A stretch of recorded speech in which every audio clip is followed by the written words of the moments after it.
Have you ever looked around at your life and thought, nothing's really wrong, but it just doesn't really feel right anymore? Or maybe the labels that you've worn, like professional something or other, suddenly feel too small. If that sounds familiar, you might be in the middle of a soul shift. Today, I'm sharing 3 clear signs your soul is calling you into a new chapter, and why that's actually something to celebrate. Let's dive in.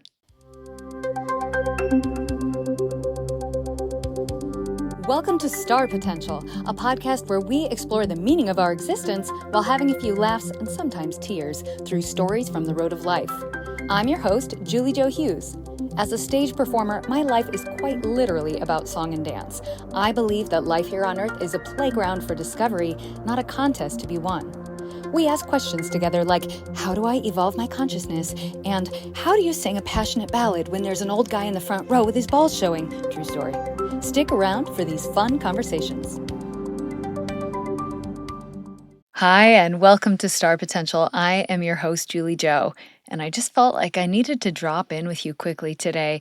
I've been building a lot of things over here as the podcast has taken more and more of a definite shape as I go along throughout these episodes. I am starting to kind of realize what kinds of things you might be craving or what next steps that you might be interested in taking. And I am really excited about some of the tools that I've been building for you. And so at the end of this episode, I will share with you a little of a teaser of one of the things that is coming. But as I prepare some tools to help support you in your journey, I thought we would kind of revisit the place where I was a couple of years ago, which ultimately led to starting this podcast and kind of exploring this um, version of me. And so, my question is, have you been feeling restless or a little bit off, or like something in your life just doesn't quite fit the way it used to? And I'm not just talking about clothing, it might be your clothing, but these might actually be the signs that you yourself are in a soul shift. And today I'm going to share with you 3 clear signs that you may be in a soul shift right now and what to do about them. So, the best way I know to kind of describe that to you is relating it to what I went through. And the first sign that you might be in a soul shift is restlessness and discomfort. Now, remember, these things that I am explaining to you, taken out of context or just one of the 3, it might not mean you're in a soul shift. It might mean something else.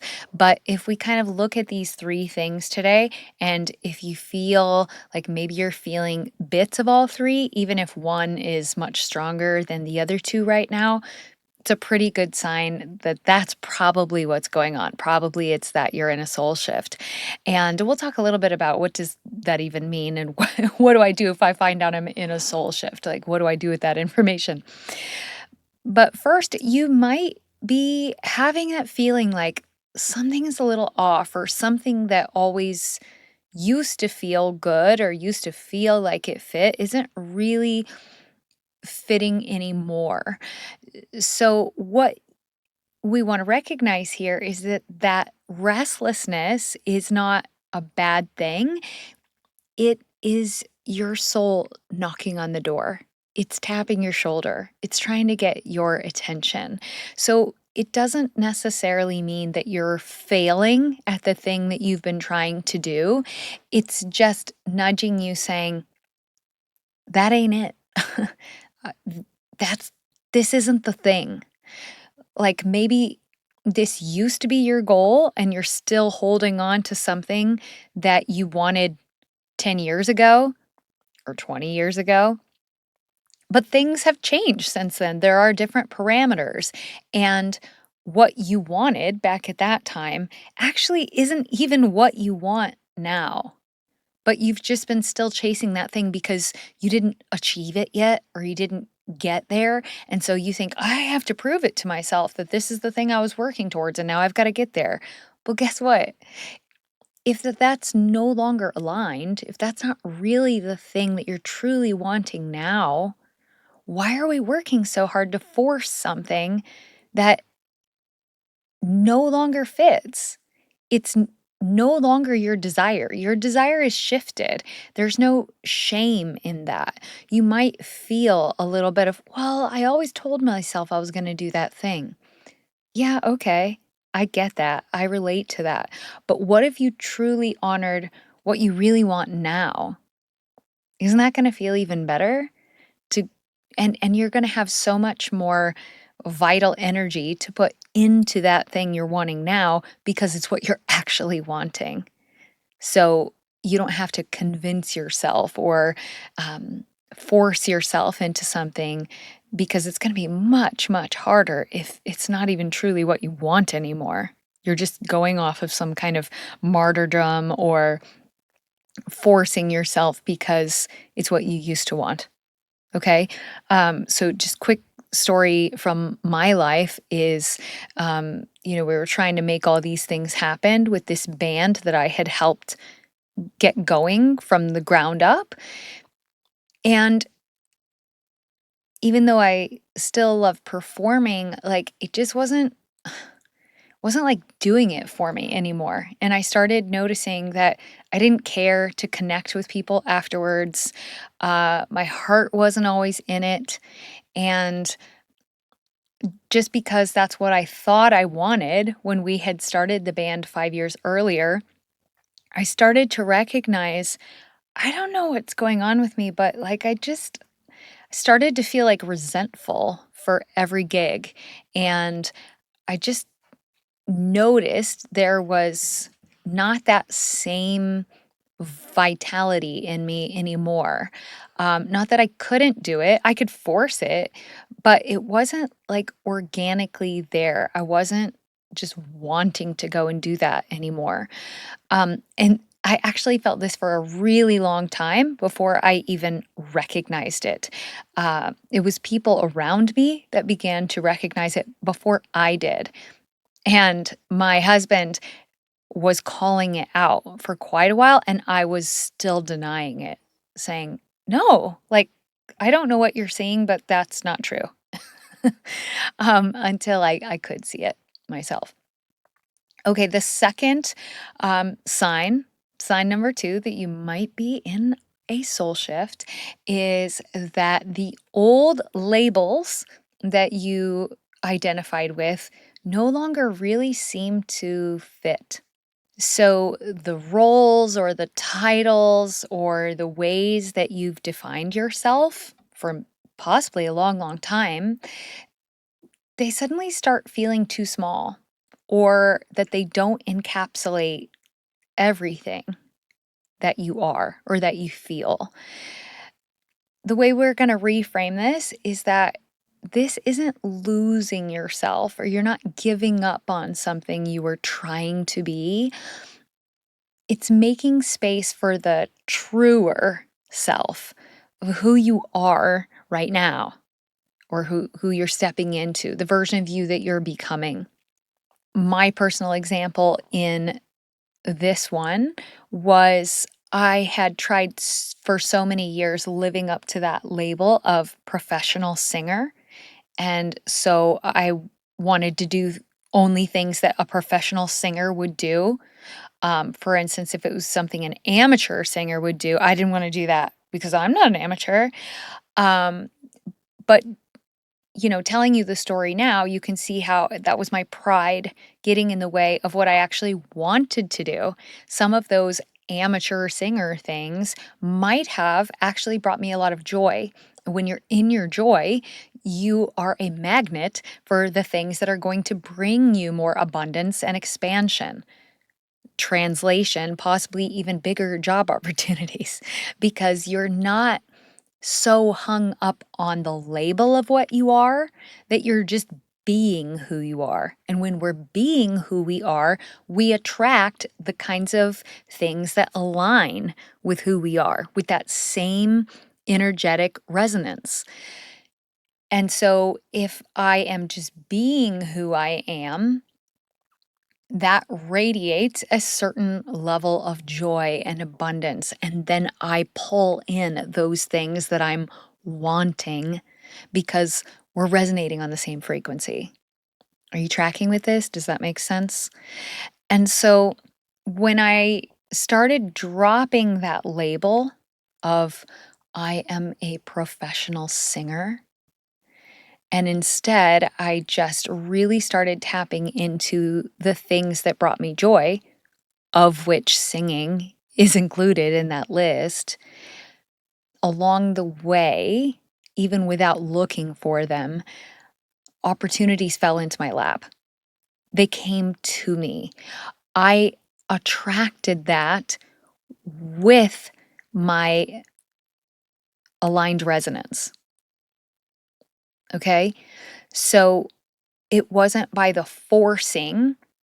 For years, I had been trying to force stuff to happen by being a professional singer. And this is a little bit different than we talk about embodying the version of yourself that already is and has those things that you're desiring.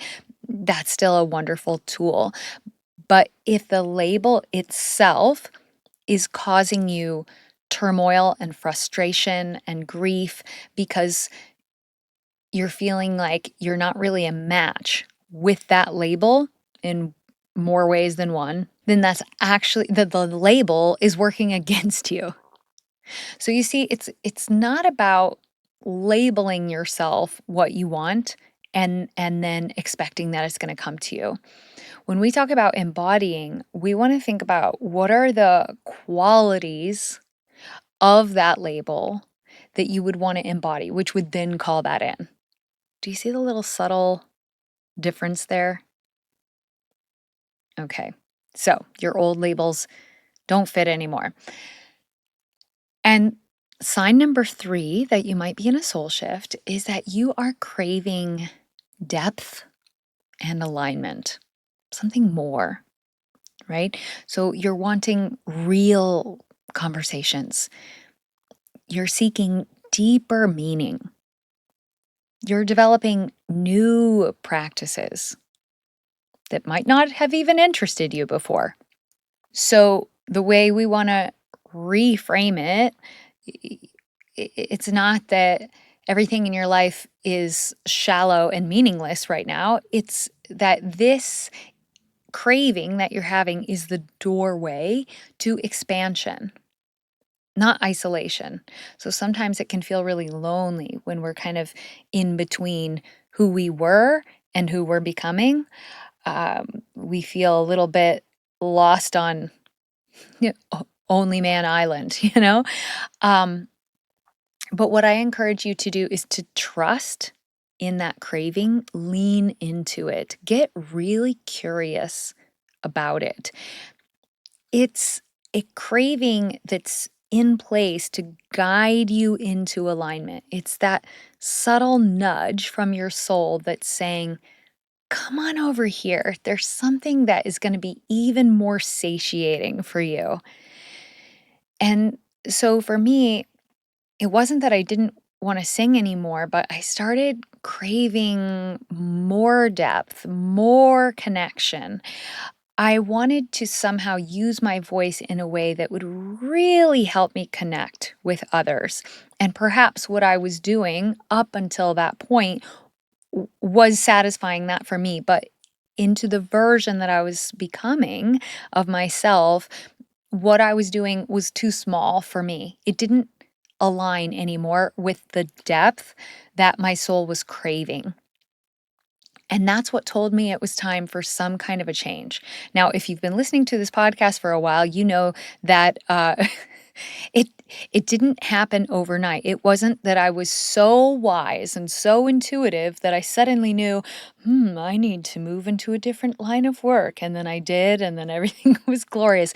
No, if you've been following along for a minute or two, you know that actually, even though I was feeling all those things, I did not listen. And it wasn't until my body brought me all the way down to the ground with panic attacks and losing my voice for 7 weeks that I finally started tuning inward and listening to what these signs were actually trying to point me toward. But my intention here is to hopefully save you some of the ache, to help you learn from what I walked through and to call your attention to it. That if you're already kind of feeling these nudges and these tugs, lean into that. Start listening a little bit more. So, if you're feeling restless, if you're shedding your old labels that used to fit, or you're craving depth, you are not broken. You're in a soul shift. If this resonates with you, keep your eye out for my upcoming soul shift quiz. It'll help you discover where you are in your own soul shift and how to keep moving forward in that process. I'm really excited to support you on this journey and share with you some of the tools that have really helped me in my journey. So keep an eye out for the quiz. I'm excited to see where you are in your own soul shift. Until next time, keep expanding your edges of your star potential, and I'll see you next week. Thank you for tuning into Star Potential with Julie Jo Hughes. If this episode resonates with you, I invite you to take 2 seconds, scroll down, and click 5 stars on the rating. It's a fast and easy way to help the show gain exposure and momentum. If you're loving the show, I invite you to leave a quick review about what you love. Reviews are like gold to podcasters, and to show my gratitude, you'll be entered to win my monthly giveaway when you send me a screenshot of your review. I also made you a gift. It's a 9-minute, simple gratitude meditation with singing to help you practice mindfulness. Just visit me on Instagram at @TheJulieJo or find the link in the show notes. Thank you for your love and support. Until next time, keep shining your light. And that's a wrap.